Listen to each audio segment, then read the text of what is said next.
Last moment revision में आपका स्वागत है दोस्तों। आज हम लोग 1 अक्टूबर 2018 ग्रुप डी में आए हुए शिफ्ट 3 का क्वेश्चन पेपर का एनालिसिस करेंगे। तो चलिए आज का पहला क्वेश्चन देखते हैं। 25 डिग्री सेल्सियस पर विभिन्न माध्यमों में ध्वनि की चाल के बारे में निम्नलिखित में से कौन सा कथन सही गलत है। कथन पहला क्या है? ऑक्सीजन गैस में ध्वनि की चाल 316 मीटर पर सेकेंड होती है, सही है। जल जो आसुत होता है ध्वनि की चाल 1498 मीटर पर सेकेंड है। तो देखिए दोनों कथन क्या है? सही है। तो इसका सही आंसर क्या हो जाएगा? ऑप्शन नंबर डी, 1 और 2 दोनों सही है। देखिए जो 1162 नंबर क्वेश्चन है ये ग्रुप डी 2018 में बहुत ही कॉमन क्वेश्चन है, बहुत बार पूछा हुआ है। तो हम आपको लिखवा देते हैं एनसीईआरटी के अनुसार। तो देखिए सबसे पहले हम लोग ठोस में जाते हैं जो एनसीईआरटी में दिया हुआ है। ठोस में आपका एनसीईआरटी में दिया हुआ है 25 डिग्री सेल्सियस पर ध्वनि की चाल, ठीक है, विभिन्न माध्यम में 25 डिग्री सेल्सियस पर ध्वनि की चाल। तो देखिए सबसे पहले एल्यूमिनियम में देखते हैं। एल्यूमिनियम, तो आपका एल्यूमिनियम में 25 डिग्री सेल्सियस पर ध्वनि की चाल कितनी होती है? ये आपका होता है 6420 मीटर पर सेकेंड, ठीक है। इसी तरह निकेल, निकेल में कितना होता है? 6040 मीटर पर सेकेंड। अब बात दिया हुआ है स्टील। तो देखिए स्टील में कितना होता है? स्टील में हो जाएगा आपका 5960 मीटर पर सेकेंड। लोहा, लोहा में कितना होता है आपका? लोहा में हो जाएगा 5950 मीटर पर सेकेंड। अब आता है पीतल और कांच। तो देखिए पीतल में कितना होता है? पीतल में आपका होता है 4700 मीटर पर सेकेंड और कांच में कितना होता है? 3980 मीटर पर सेकेंड। देखिए जितना भी लिखवाया हुआ है कहीं ना कहीं आपको ग्रुप डी के जो पेपर हुआ था साइंस में वो आपको मिल जाएगा। इसी तरह अब जल में देखते हैं। तो जल में कितना होता है? तो देखिए जो समुद्री जल होता है, समुद्री जल में होता है आपका 1531 मीटर पर सेकेंड। ये कौन सा जल में होता है? ये आपका होता है समुद्री जल में, ठीक है। उसी तरह जो जल आसुत होता है, जो आसुत जल होता है उसमें ध्वनि की चाल कितना होता है? तो आपका होता है 1498 मीटर पर सेकेंड। अब देखिए दो और दिया हुआ इथेनॉल, इथेनॉल तथा मेथेनॉल। तो आपका एथेनॉल में जो होता है 1207 मीटर पर सेकेंड होता है तथा इथेनॉल में इथेनॉल में होता है आपका 1207 मीटर पर सेकेंड और मेथेनॉल में कितना होता है? 1103 मीटर पर सेकेंड। इसी तरह आप गैस में आते हैं। तो देखिए हाइड्रोजन गैस में आपका कितना होता है? तो हाइड्रोजन गैस में आपका 25 डिग्री सेल्सियस पर ध्वनि की चाल होता है 1284 मीटर पर सेकेंड। हीलियम में कितना होता है? तो आपको देखिए हीलियम में होता है आपका 965 मीटर पर सेकेंड। और जो वायु रहता है हम लोग के वायुमंडल में 25 डिग्री सेल्सियस पर अगर ध्वनि की चाल मापा जाए तो ये होता है 346 मीटर पर सेकेंड। और ऑक्सीजन में कितना होता है? तो देखिए ऑक्सीजन में कितना होता है? 316 मीटर पर सेकेंड। तथा सल्फर डाइऑक्साइड, सल्फर डाइऑक्साइड भी पूछ सकता है क्योंकि जितना हम लिखवा रहे हैं सारा का सारा एनसीईआरटी का क्वेश्चन है। तो सल्फर डाइऑक्साइड में कितना होता है? 213 मीटर पर सेकेंड। तो देखिए आप इतना जरूर याद करके जाइएगा क्योंकि कहीं ना कहीं आपको 2021 के ग्रुप डी में एक क्वेश्चन पूछ सकता है। एल्यूमिनियम में कितना होता है? 6420 मीटर पर सेकेंड। निकेल में कितना होता है? 6040 मीटर पर सेकेंड। और स्टील में कितना होता है? 5960 मीटर से पर सेकेंड, ठीक। और ये कितना पर होता है? 25 डिग्री सेल्सियस पर ध्वनि की चाल होती है। अब आते हैं नेक्स्ट क्वेश्चन पे। निम्नलिखित में से कौन सा यह बताता है कि तत्वों के गुण उनके परमाणु संख्या का आवर्धिकार है?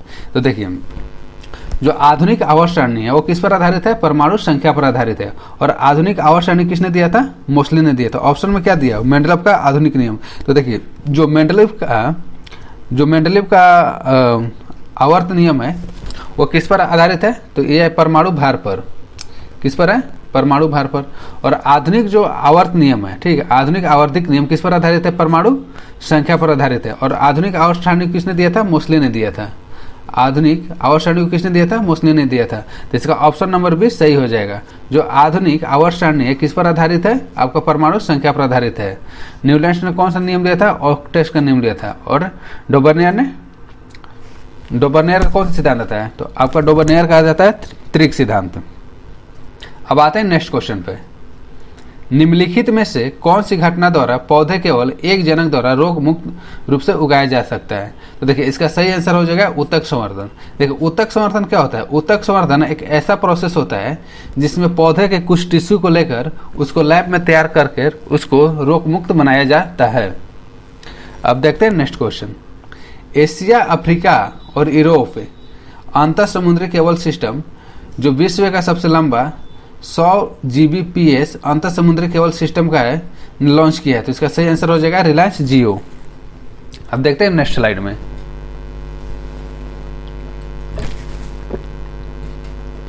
देखिए नेक्स्ट क्वेश्चन क्या कह रहे हैं, वह वस्तुएं जिनका गंध एचडी या बेसिक माध्यम में बदलता हो उसे क्या कहते हैं? तो देखिए वह वस्तुएं जिनका गंध एचडी के तथा बेसिक माध्यम में बदलता है उसको क्या बोला जाता है? उसको बोला जाता है ऑल्फैक्टरी संकेतक है।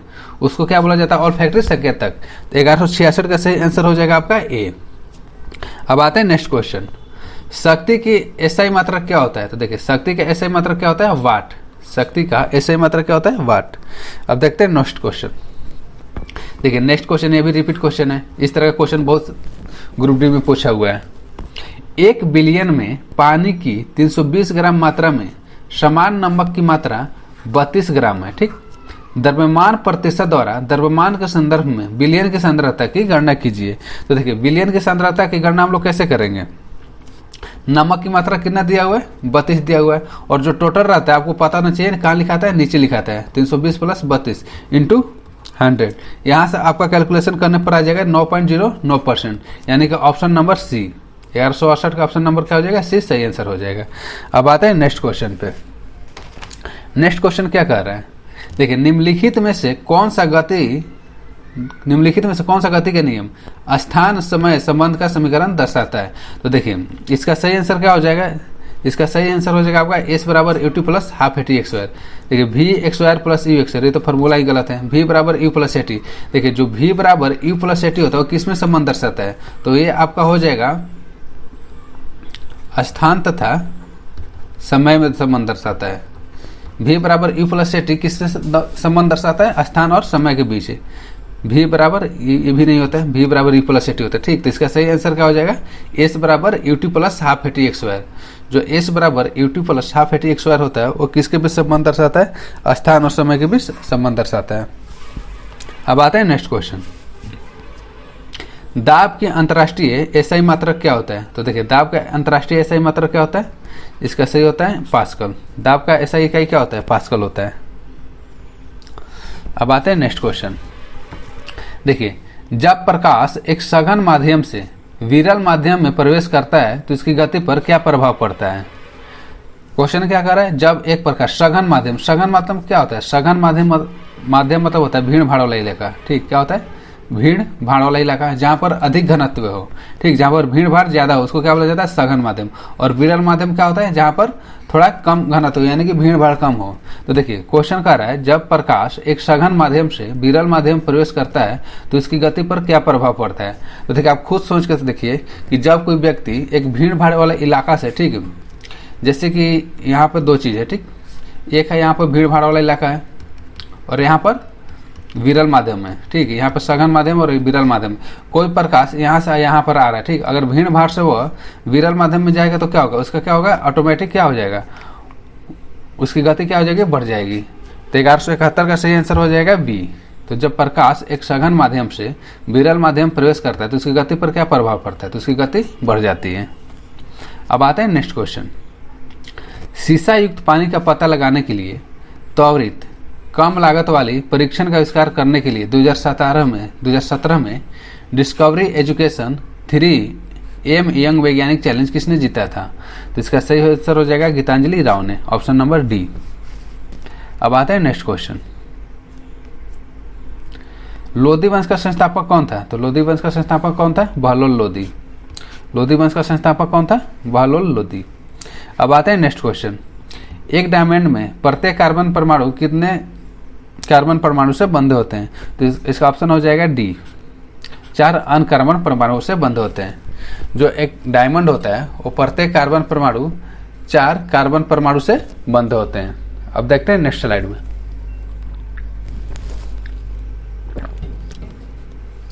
एल्युमिनियम धातु केवल निम्नलिखित द्वारा निष्कर्षित किया जा सकता है। देखिए जो 1175 नंबर क्वेश्चन है, क्वेश्चन क्या कर रहा है, एल्युमिनियम धातु केवल निम्नलिखित द्वारा निष्कर्षित किया जा सकता है। ऑप्शन क्या, इलेक्ट्रोलाइसिस, इलेक्ट्रोलाइसिस यानी विद्युत उपघटन, विद्युत उपघटन, ठीक। ऑक्सीकरण, कटौती या निष्पादन, इसका सही आंसर हो जाएगा इलेक्ट्रोलाइसिस यानी कि विद्युत उपघटन। अच्छा ठीक है, देखिए विद्युत उपघटन द्वारा किसको किसको निष्कर्षित किया जाता है, तो देखिए इसके लिए आपको पहले सक्रियता श्रेणी याद रहना चाहिए। और सक्रियता श्रेणी क्या होता है धातुओं का, सबसे पहले आता है आपका पोटेशियम, फिर आता है सोडियम, कैल्शियम, मैग्नीशियम, एल्यूमिनियम, ठीक है। जिंक आता है आपका, आयरन आता है, फिर आपका लेड आ जाएगा, कॉपर आ जाएगा, फिर सिल्वर और गोल्ड। तो देखिए जो सक्रियता श्रेणी में ऊपर के तत्व होते हैं यानी कि पोटेशियम से लेकर एल्युमिनियम तक, ठीक, पोटेशियम से लेकर एल्युमिनियम तक, उनका निष्कर्षण किस विधि द्वारा होता है, तो देखिए पोटेशियम, सोडियम, कैल्शियम, मैग्नीशियम तथा एल्यूमिनियम, इन सब का निष्कर्षण किसके द्वारा होता है, विद्युत उपघटन के द्वारा होता है, विद्युत उपघटन के द्वारा होता है, ठीक है। और जो जिंक से लेकर कॉपर तक है, जिंक, आयरन, लेड और कॉपर, इनका जो निष्कर्षण होता है किसके द्वारा होता है, कार्बन के उपयोग से अपचयन द्वारा, कार्बन के उपयोग से अपचयन द्वारा होता है, अपचयन द्वारा होता है। और जो नीचे के दो होता है सिल्वर और गोल्ड, वो किस अवस्था में पाए जाते हैं, ये प्राकृतिक अवस्था में मुक्त रूप से पाए जाते हैं, ठीक है, प्राकृतिक अवस्था में पाए जाते हैं यानी कि मुक्त रूप से, मुक्त रूप से।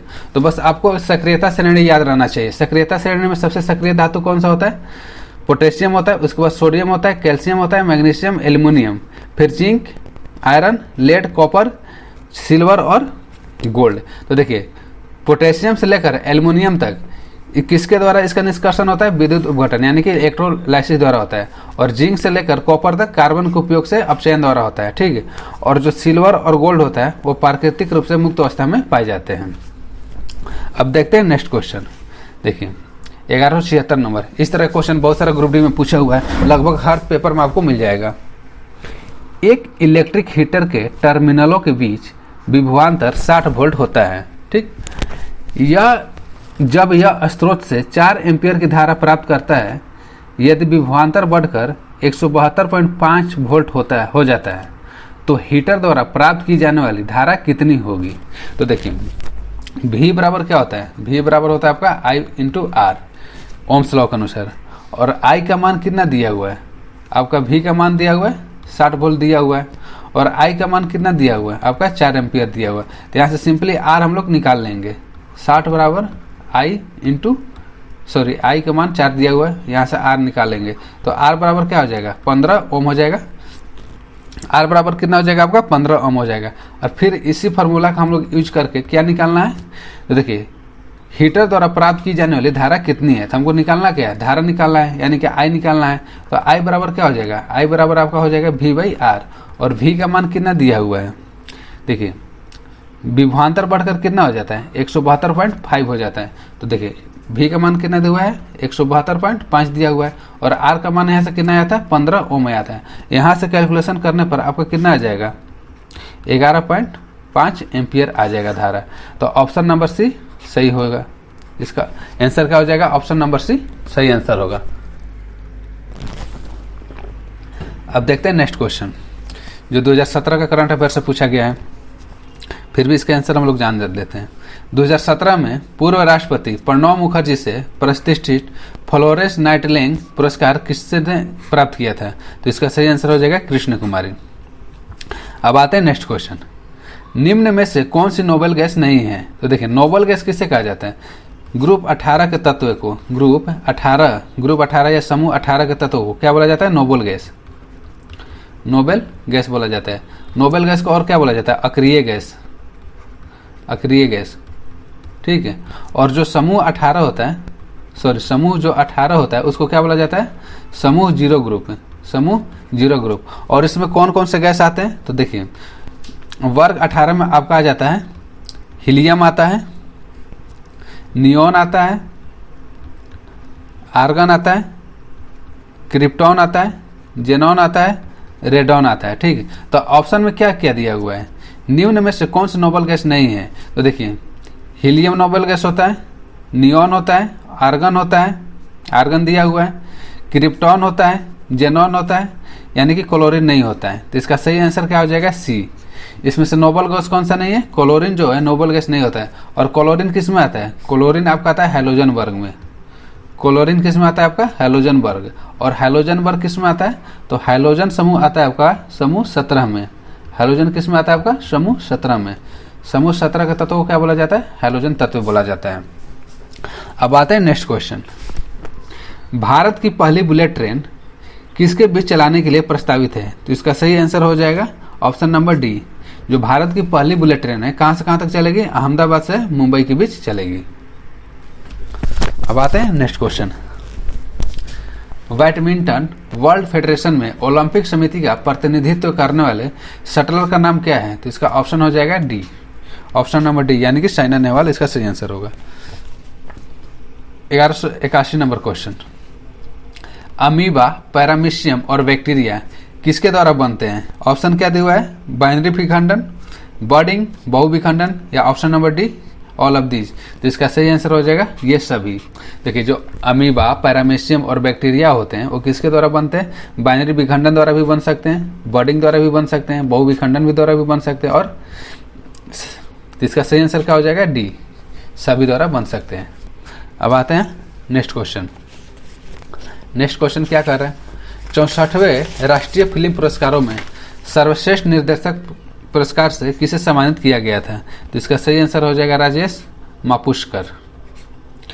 नेक्स्ट क्वेश्चन देखते हैं 1183 नंबर। आंध्र प्रदेश के मुख्यमंत्री एन चंद्रबाबू नायडू ने किस मोबाइल एप्लीकेशन को विजयवाड़ा में कलेक्टरों के सम्मेलन में लॉन्च किया है? तो इसका सही आंसर हो जाएगा option number D, people first mobile application. अब देखते हैं नेक्स्ट क्वेश्चन। किस भारतीय शहर को यूनेस्को क्रिएटिव सिटीज नेटवर्क में अपनी समृद्ध संगीत परंपरा के लिए 2017 में शामिल किया गया था? इसका सही आंसर हो जाएगा चेन्नई। किस भारतीय शहर को यूनेस्को क्रिएटिव सिटीज नेटवर्क में अपनी समृद्ध संगीत परंपरा के लिए 2017 में शामिल किया गया था? तो इसका ऑप्शन हो जाएगा बी, चेन्नई आंसर इसका हो जाएगा। ठीक, और देखिए यूनेस्को का मुख्यालय कहाँ है? तो यूनेस्को का मुख्यालय आपका है पेरिस में। यूनेस्को का मुख्यालय कहाँ है? पेरिस में। और यूनेस्को के वर्तमान में अध्यक्ष कौन है? तो देखिए यूनेस्को के वर्तमान में अध्यक्ष आंद्रे एजोले हैं। कौन है? Andre Azoulay. ठीक, अब देखते हैं नेक्स्ट क्वेश्चन। निम्नलिखित में से किस युग्म की एसआई इकाइयाँ समान होती हैं? एक ही एसआई इकाइयाँ है। ठीक है, तो देखिए ऑप्शन में क्या दिया हुआ है?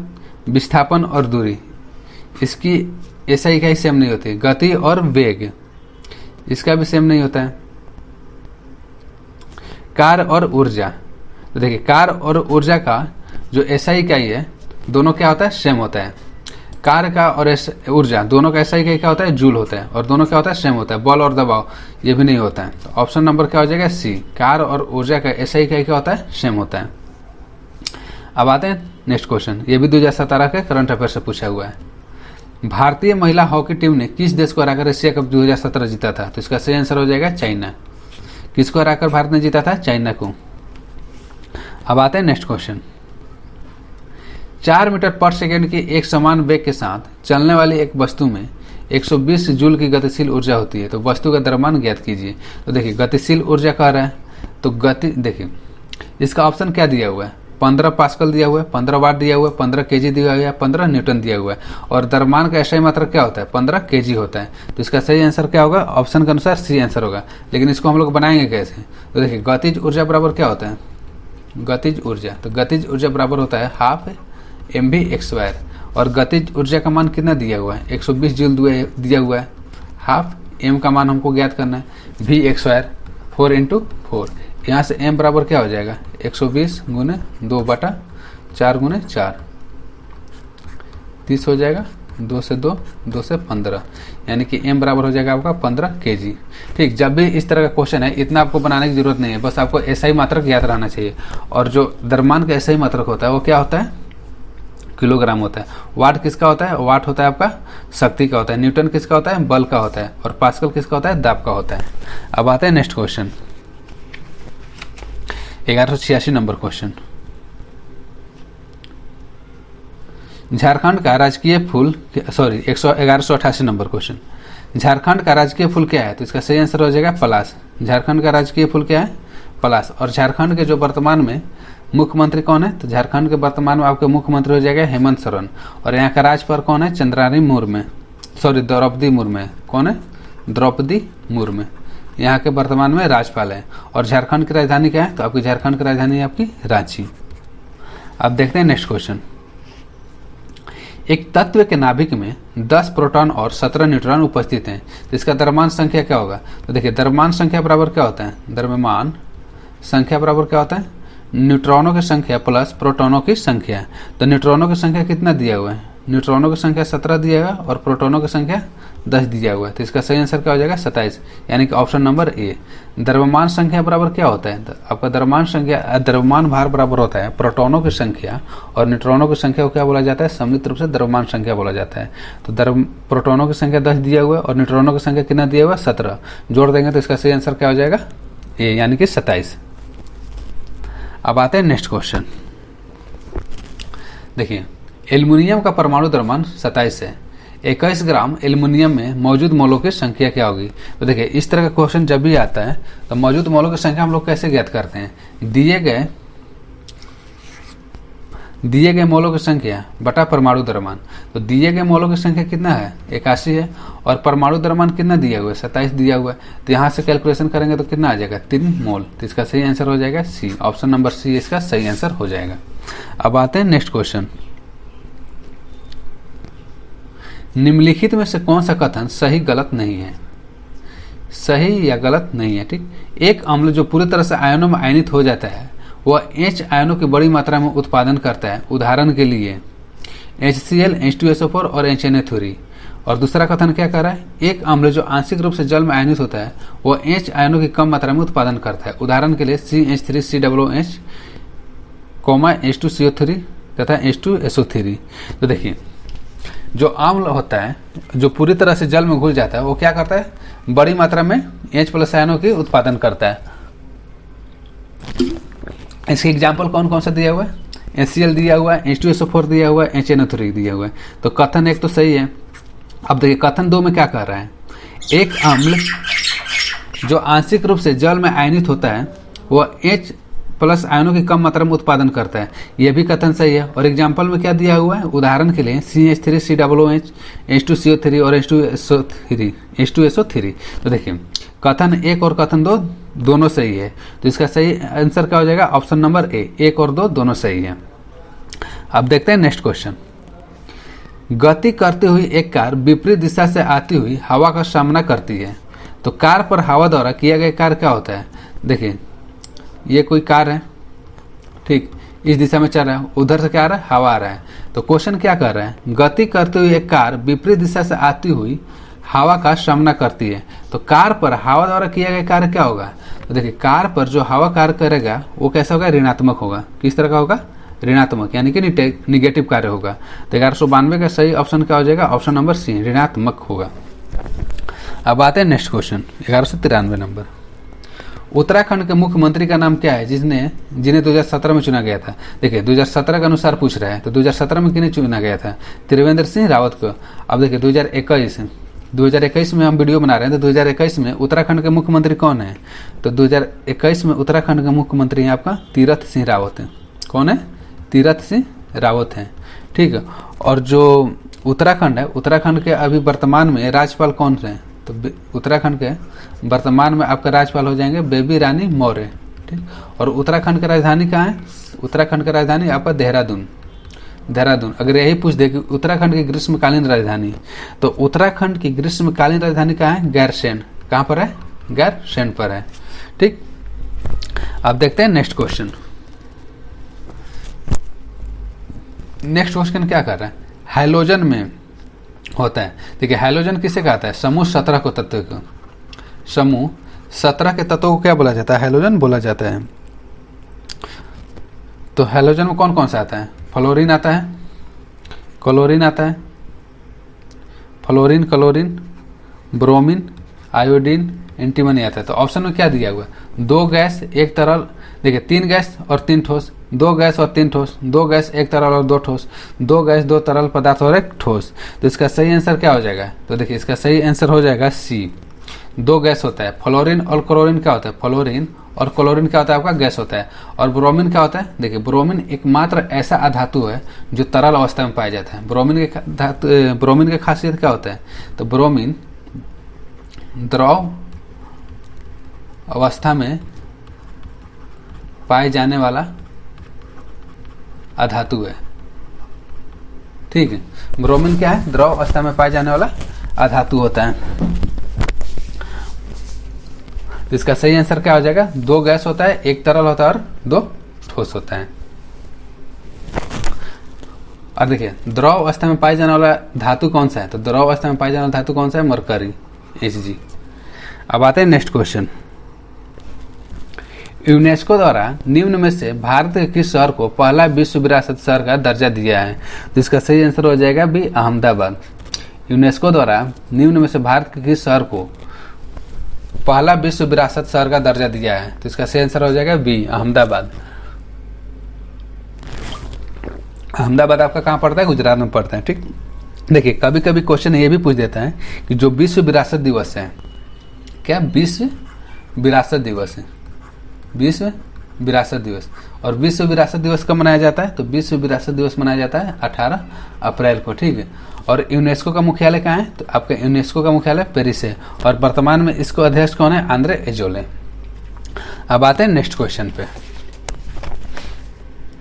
जैसे दूसरा शब्द पहले संबंधित है, समान रूप से तीसरे पद से संबंधित पद का चुनाव करें। तो चुंबकीय क्षेत्र ऑस्टेट से मापा जाता है और शक्ति का ऐसे मात्रक क्या होता है? वाट होता है। तो इसका सही आंसर हो जाएगा 1196 का सी, वाट। अब आते हैं नेक्स्ट क्वेश्चन। ट्रांसपिरेशन वाष्पोत्सर्जन टेक्स प्लेस थ्रू द, यानी कि वाष्पोत्सर्जन किसके द्वारा होता है?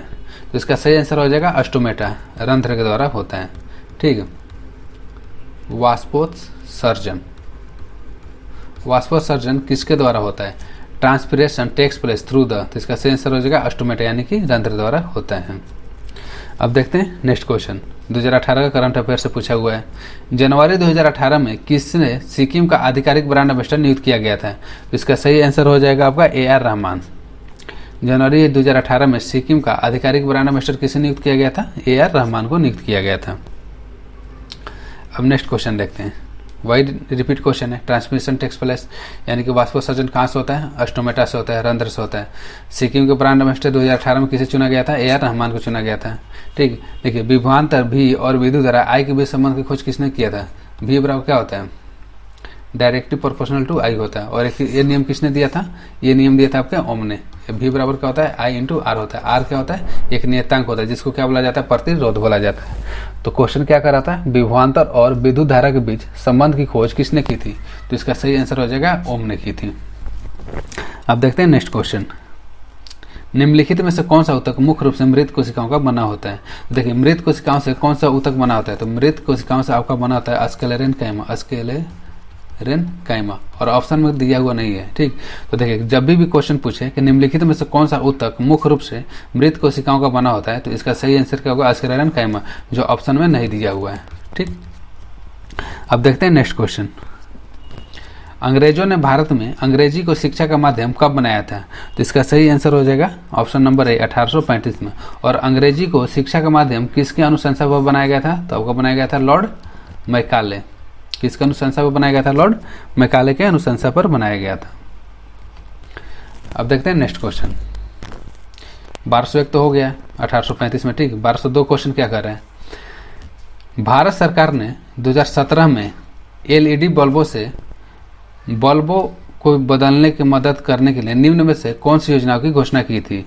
ऑप्शन नंबर क्या दिया हुआ है? ए, विद्युत शक्ति संरक्षण योजना, सभी के लिए अफोर्डेबल LED द्वारा उन्नत योजना है। तो इसका ऑप्शन नंबर बी क्या होगा? सही हो जाएगा। ठीक है, सॉरी दोस्तों, देखिए 1202 का सही आंसर क्या होगा? सभी के लिए अफोर्डेबल LED द्वारा उन्नत योजना, उजाला। ठीक है, और उजाला का फुल फॉर्म क्या होता है? तो देखिए उजाला का फुल फॉर्म भी पूछ सकते हैं। तो आपका उजाला का फुल फॉर्म होता है Unnat Jyoti by affordable LEDs for all. देखिए जो उजाला योजना है ये 2021 के एनटीपीसी एग्जाम में पूछा हुआ है। 2021 के एनटीपीसी एग्जाम में पूछा हुआ है। एक कब पूछा हुआ था? 6 अप्रैल के सेकेंड शिफ्ट में पूछा हुआ है क्वेश्चन। ठीक है, तो देखिए भारत सरकार ने 2017 में एलईडी बल्बों को बदलने की मदद करने के लिए निम्न में से कौन सी योजना की घोषणा की थी? तो इसका सही आंसर हो जाएगा उजाला योजना। अब आते हैं नेक्स्ट क्वेश्चन। चाल का एसआई मात्रक क्या होता है? चाल का एसआई मात्रक क्या होता है? इंटरनेशनल यूनिट क्या होता है? तो देखिए चाल का एसआई मात्रक होता है मीटर पर सेकेंड। ऑप्शन नंबर डी इसका सही आंसर हो जाएगा। अब देखते हैं नेक्स्ट क्वेश्चन। डैश तंत्र तरल पदार्थों को एक स्थान से दूसरा स्थान पर संचरण करती है। तो इसका सही आंसर हो जाएगा संवहनी संबंधी। ठीक है, संवहन तंत्र में क्या पढ़ा जाता है? तरल पदार्थों को एक स्थान से दूसरा स्थान पर संचरण करती है। ठीक, तो 1204 का सही आंसर हो जाएगा बी, संवहन संबंधी। आज का सेशन यहीं तक रहने देते हैं। अगर आपको यह वीडियो अच्छा लगा हो तो अपने दोस्तों के साथ शेयर जरूर कीजिएगा। वीडियो को पूरा देखने के लिए धन्यवाद। जय हिंद दोस्तों।